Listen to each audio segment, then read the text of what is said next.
P1, we're going to be solving equations. So an equation in X is a statement that two algebraic expressions are equal. So an equation has an equal sign. We're going to be finding the solutions. So our answer is going to be something like X equals a number, something like X equals 4.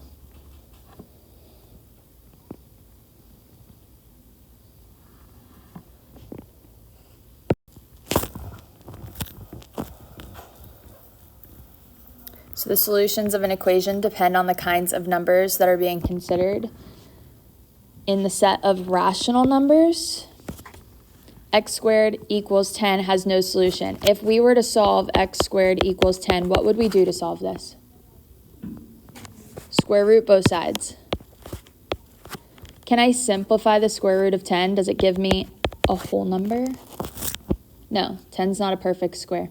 So x would be equal to what here? Just the square root of 10? X equals what? Plus or minus square root 10. But in this point, it says that it has no solution just because we're talking about the set of rational numbers. Square root of 10 is irrational, so it doesn't belong in the set of rational numbers.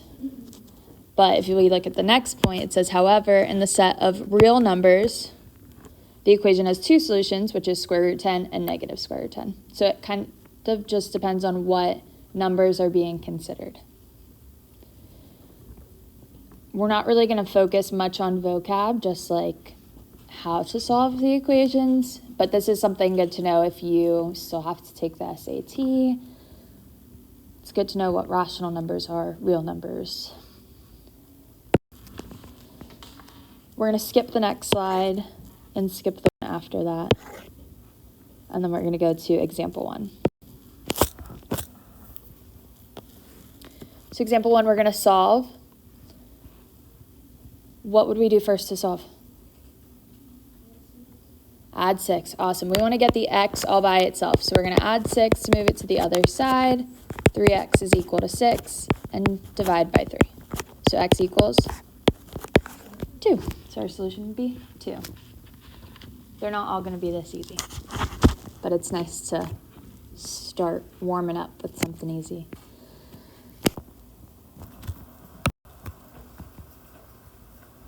We're going to be solving equations with fractions. So to solve an equation involving fractional expressions, find the least common denominator of all terms and multiply every term by the least common denominator. So we don't really love working with fractions. It just kind of makes everything a little bit more challenging. My suggestion would be get rid of the fractions. So in order to do that, we want to multiply by the least common denominator. What's the least common denominator between 3 and 4? 12. Awesome. 3 goes into 12, and also 4 goes into 12. So that's the smallest number that they both go into, that they both divide into.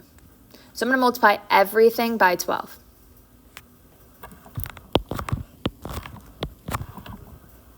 So the goal here is to get rid of the fraction so we can just solve this like a normal equation. So in my first fraction, if you want to, you can multiply it how it is. So you'd have 12x over 3.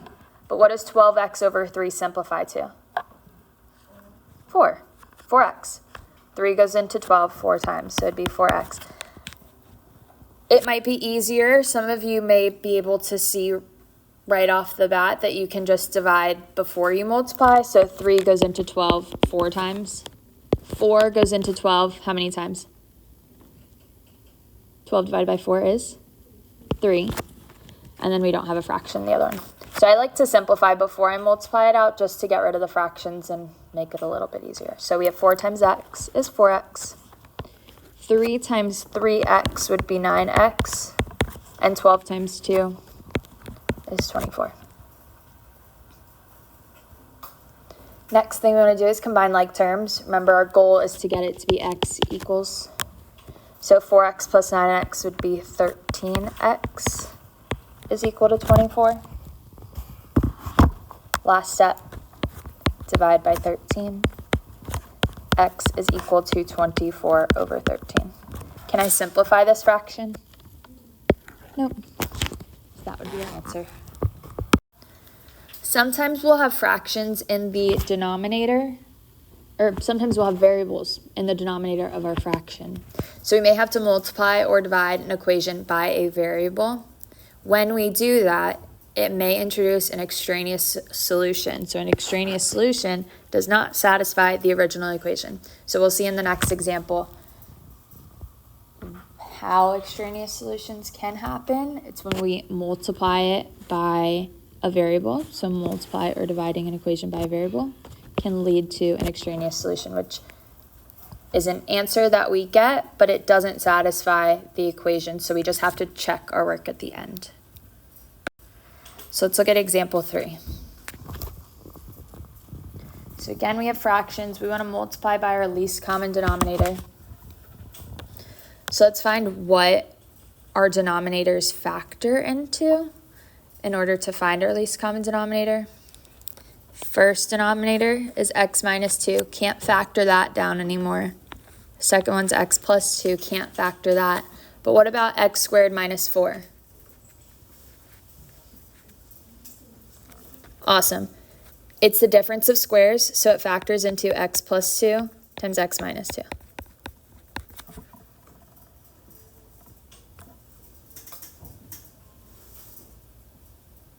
Now, what's our least common denominator? What do we want to multiply everything by to get rid of the fractions?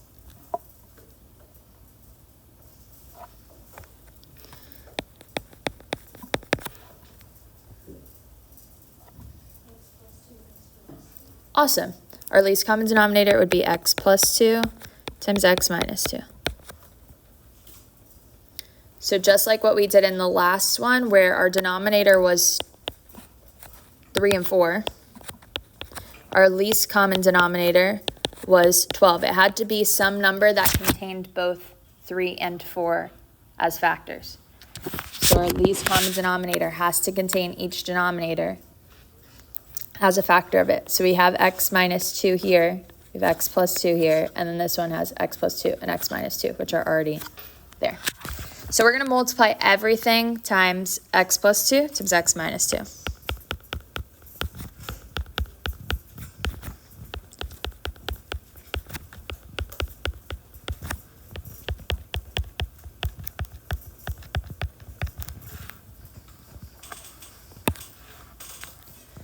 So if it's in our denominator, it'll cancel out with what we're multiplying, so we don't have to worry about it. So in the first one, x minus 2 cancels out with the x minus 2. So we're just left with 1 times x plus 2 equals. The next one, what cancels? X plus 2 will cancel with the x plus 2. So we have 3 times x minus 2.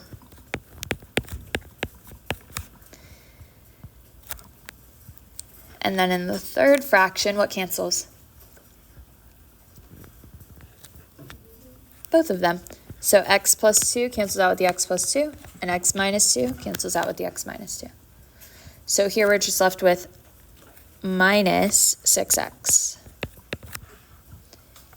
Any questions on how we did that?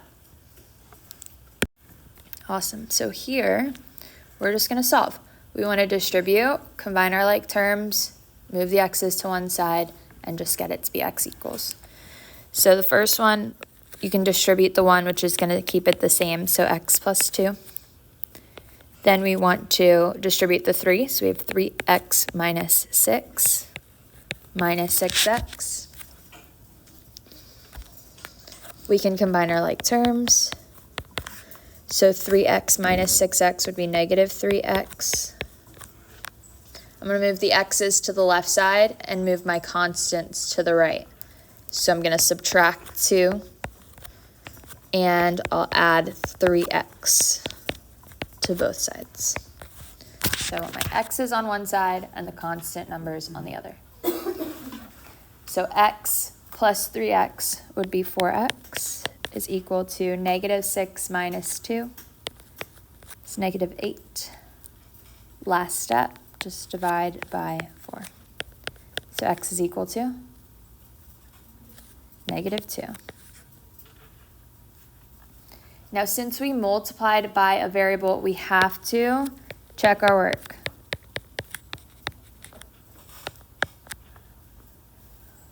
We have to check and see if this answer works in the fraction. So we're going to plug it in to the denominator. What can I not have in the denominator of a fraction? 0. Denominator can't be 0. So I'm just going to plug this in to see if it gives me a 0 in the denominator. You don't have to plug it into the entire equation. We're really just checking the denominators to see if it works. So if I plug it into the first x in my first fraction here, -2 minus 2 is what? -4. Is it 0? No. So it works in the first fraction. Let's plug it into the next one. -2 plus 2 is 0. What can we not have in the denominator of a fraction? 0. So does -2 work as an answer choice? Nope. So -2 does not work. We have no other answer that works. So here our answer would be no solution.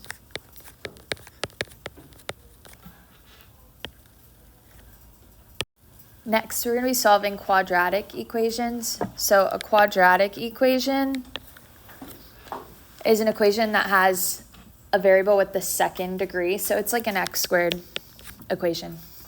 So it's an equation that has x squared. Before we were solving, I guess, linear, we'd got it down to just linear equations where it was just an x. But now we're going to be solving quadratic equations. So it has an x squared, can also have an x and a constant in it. There's going to be 4 different methods that we'll look at on how to solve quadratic equations. So the first 2 are going to be factoring. And then the second one is the square root principle. So factoring is just find factors of your last number that add to the middle number. Square root principle is if you have your squared term all by itself, or just if you have one thing squared that's equal to a number, then you can take the square root of both sides. So in the example here, it has x plus 3 squared equals 16. So we can take the square root of both sides. Don't forget, when you take the square root of both sides of an equation, you need the plus or minus.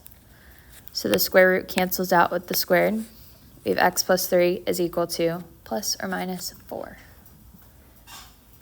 Then when we solve that, we got to solve it more. So if x plus 3 is equal to positive 4, and x plus 3 is equal to -4, we just treat it like 2 separate equations because we can simplify it.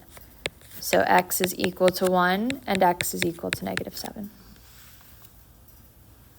So square root principle works if you have one thing squared. And by one thing here, x plus 3 is in parentheses, so that's just one thing squared. If you had x squared is equal to 100, you can do the square root principle here. You don't have to factor it.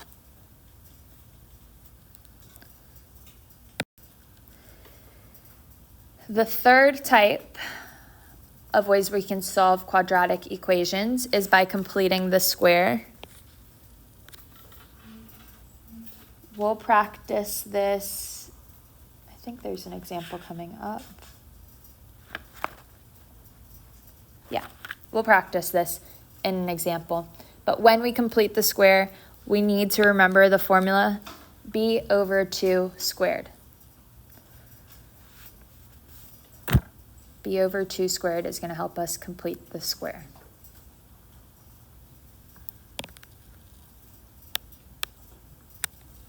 And then the fourth way we can solve quadratic equations is the quadratic formula.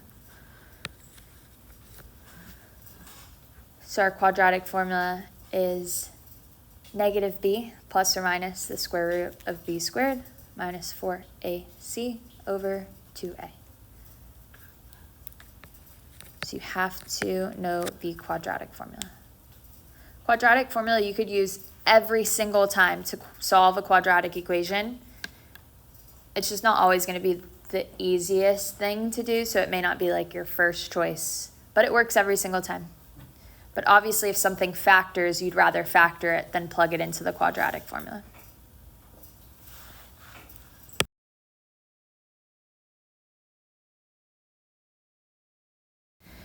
It says solve each equation by factoring.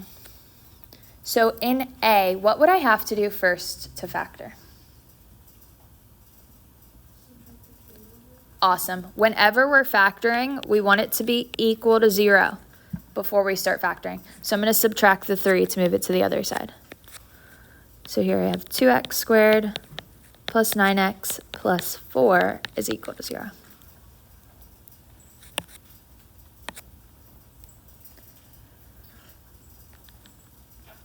Now from here, we can't just find factors of the last that add to factors of the middle term because we have a 2 in front of the x squared. And ideally, we'd want to take out the GCF if we had one and get rid of that 2, but do we have a GCF here? No. So there's different ways that you can factor, kind of different ways of doing the same thing. How I like to factor something like this is I multiply the first times last. So 2 times 4 would be 8. Now we want to find 2 factors of 8 that add up to 9. What are 2 factors of 8 that add to 9? 8 and 1. So I'm going to write x plus 8 and x plus 1. Now, if we notice, if we FOIL this back out, we don't get 2x squared plus 9x plus 4. There's one other thing we have to do. Since we started with multiplying our leading coefficient, we have to go back in and divide by that number. Simplify it if you can. So 8 divided by 2 would be what? 4. So our first factor would be x plus 4. If it doesn't simplify, we're going to move the 2 in front of the x. So the next one, we move the denominator in front of the x. So the next one would be 2x plus 1. Now to check and see if we factored it right, we could always FOIL it back out and we'd end up with 2x squared plus 9x plus 4. Any questions on how we got this? There's a lot of different ways that you can factor when your leading coefficient's not 1.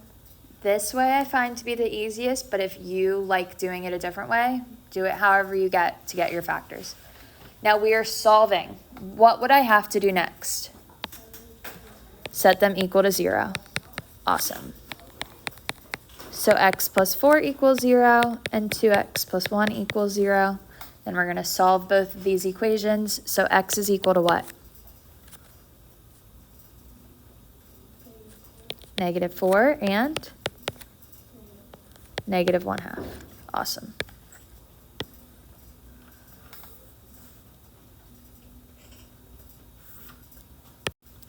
All right, let's look at B. So here we want to solve by factoring. What could we do to factor B? It's already equal to 0, so we're good there. What would we do to factor? Awesome. We want to take out the GCF. Here we only have 2 terms, so the best way to factor it would be take out the GCF, so that would be 3x. So we're going to divide both of these by 3x. We get 2x minus 1.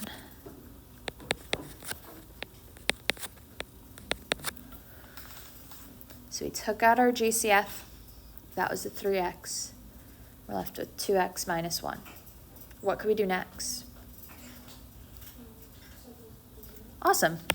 Last step would just be to solve, so we want to set them both equal to 0. So 3x is equal to 0. 2x minus 1 is equal to 0.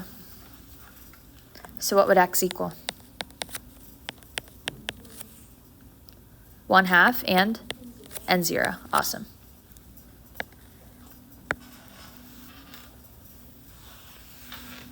A common mistake that people will make in a question like B is, especially if it was written like 6x squared is equal to 3x, a lot of people always want to divide out the GCF.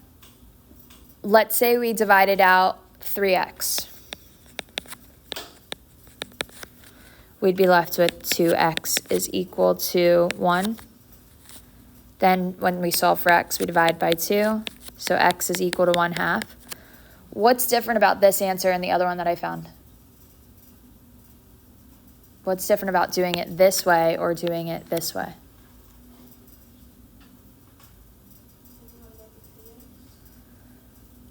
I'm missing an answer, right? I'm missing 0. So you can't divide out a variable because that'll take away one of your solutions. So you cannot solve it this way.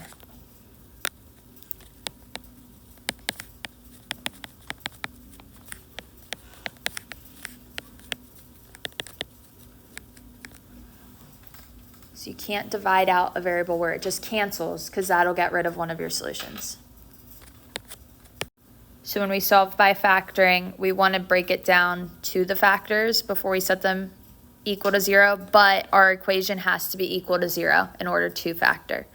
So if we had something like x minus 5 plus 2x is equal to 8, you can't just set them both equal to 8, or you can't just set them both equal to 0 from here. You'd have to FOIL it out, then add the 8, because we need it to be equal to 0 in order to factor.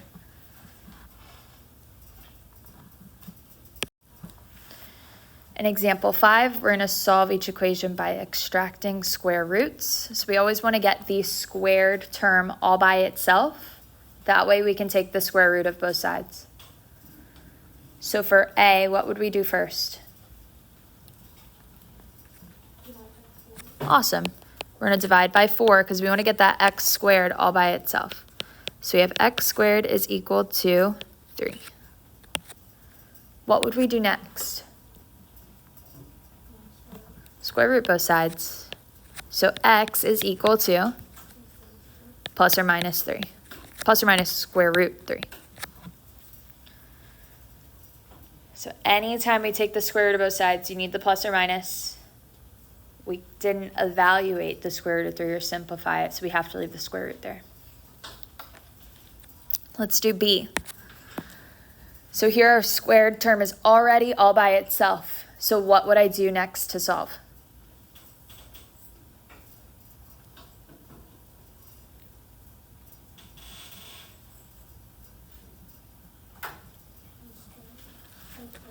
We can square root both sides. So square root both sides will get rid of that squared. So x minus 3 is equal to what?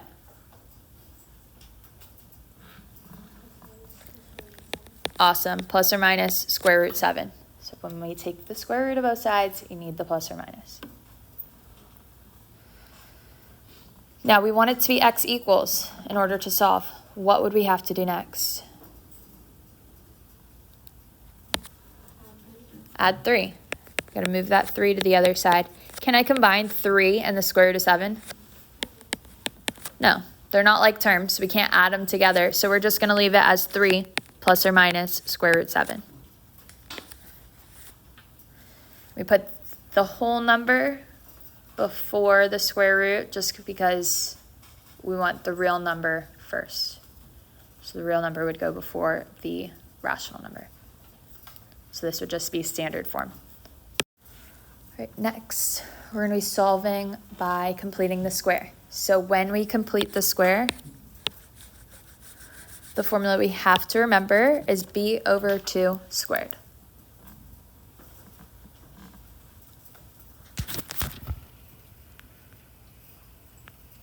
And then sometimes a little curveball is thrown in the way. When the leading coefficient is not 1, you must divide each side of the equation by the leading coefficient before completing the square.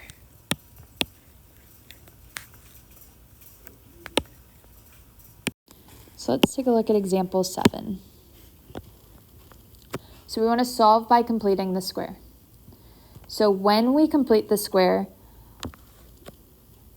we want to get x squared all by itself. So I'm going to say step 1, get x squared, or we want to get the leading not x squared all by itself. Let me rewind a little bit. We want to get our leading coefficient.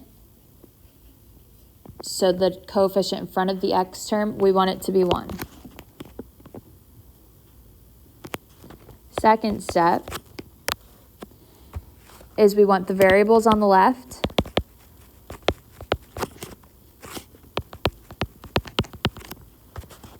and the constant numbers on the right.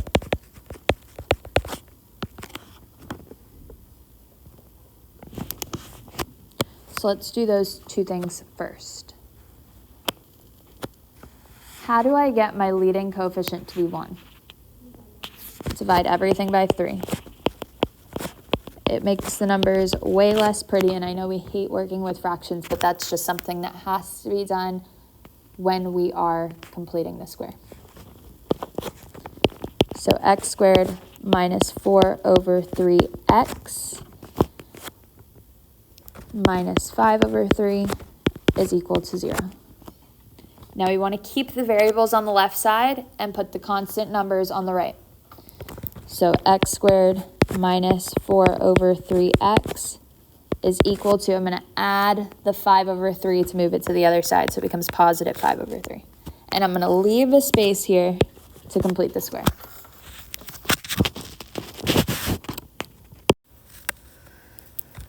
Step 3 is we want to find b over 2 squared.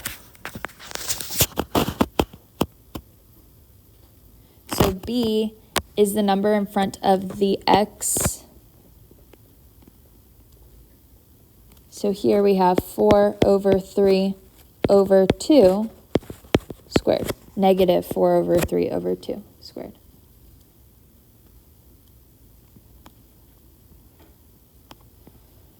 What do we do when we have a fraction and a fraction? How can we simplify this?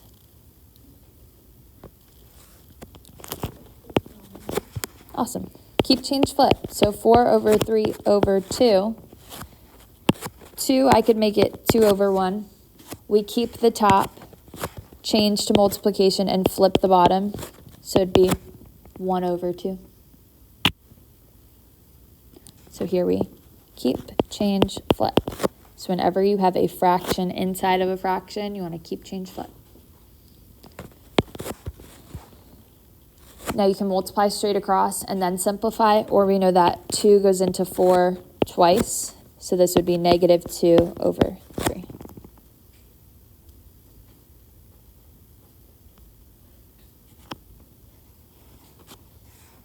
So here, just to write it a little bit nicer, all I did was the inside here. I simplified that. So when we simplify, we get negative 2 over 3, and it's still squared.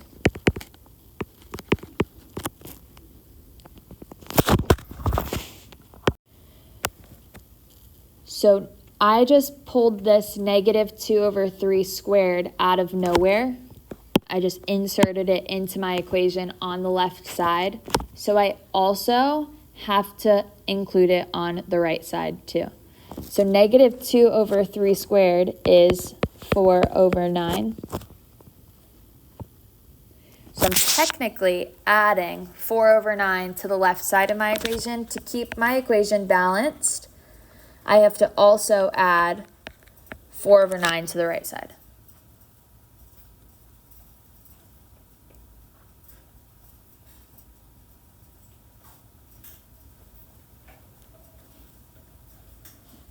Any questions there?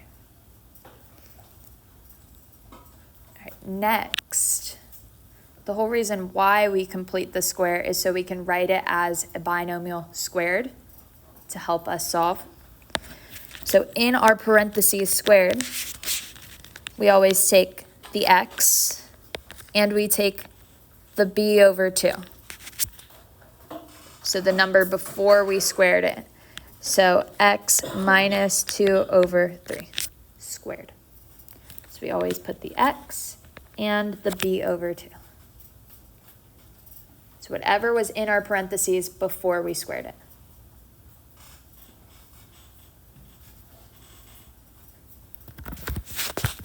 Now this is equal to, we can simplify the right side of our equation. What do I need when I'm adding fractions? Common denominator. So I can multiply my first equation by 3 on the top and on the bottom, so I can make it 15 over 9.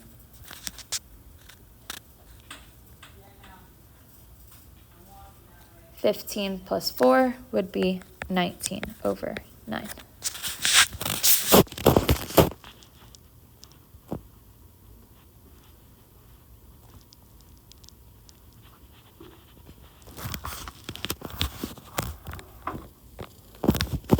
So we just completed the square, but we haven't finished solving yet. Remember, we need it to be x equals in order to have solved it all the way.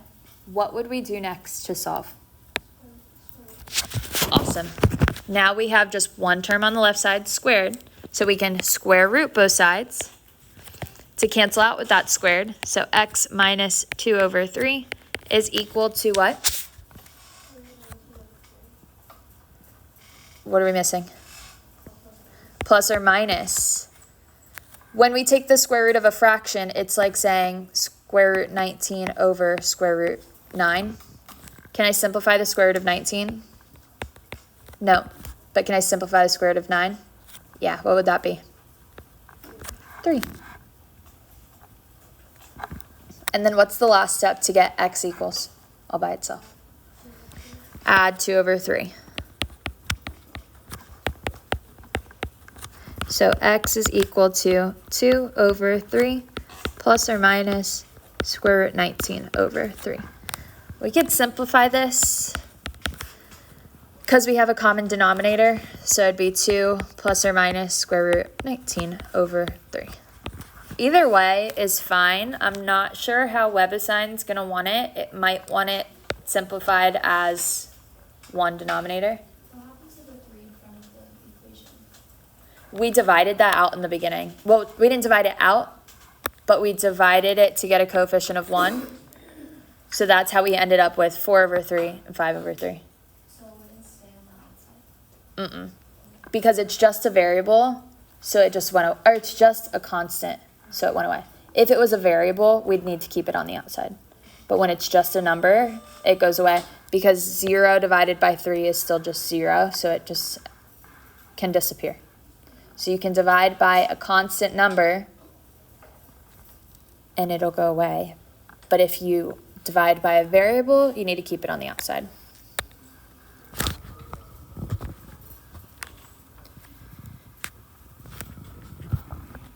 Just to keep our list of how to complete the square, I'd say step 4 is to get our parentheses squared. So you're going to put what the two squared terms are in the parentheses, and then step 5 would be to solve.